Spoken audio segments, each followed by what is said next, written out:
Īstenībā padara un dara vīrieti par īstu un patiesu.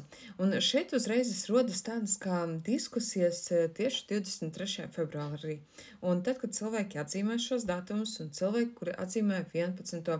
novembri Lāčpleša diena, kas tad īsti ir īsts un tāds patiesas un īsts vīrietis? Kas varbūt teiksim, jā, tas ir cilvēks, kurš pelna naudu, daudz naudas pelna. Kāds varbūt papildinās un pateiks to, ka tas ir cilvēks, kurš var aizsargāt savu ģimeni. Bet daudziem īsts vīrietis ir parādās to, ka vīrietī ir īsts spēks un viņam ir atbildība un viņš neizrāda absolūti nekādas emocijas. Bet patiesība ir tāda, ka īstenībā nerunāsim par ārējiem rādītājiem, jo īsts vīrietis un patiesis tas nav par kaut kādu statusu, par naudu vai stereotipiem, tas ir vispār par iekšējo spēku, un kas patiešām padara vīrieti par īstu. Spēja uzņemties atbildību par savām rīcībām un nevis tā, ka viss ir slikti, jo dzīve ir netaisnīga, bet es meklēju risinājumus, nevis attaisnojumus.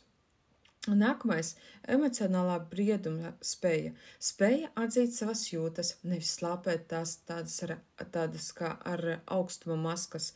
Atbalsts un cieņa pret tiem, kas ir līdzās.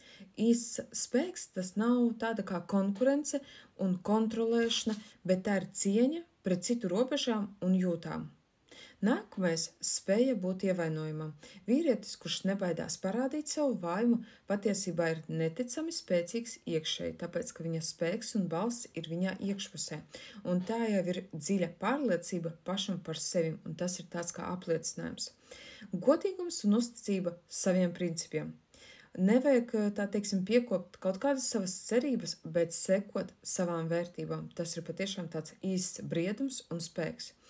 Un vēl ir tāda lieta, ka būt īstam nav par to, lai atbilstu kaut kādām citu cerībām, tas ir par to, lai paliktu uzticīgs sev, cienītu citus un katru dienu augtu un attīstītos.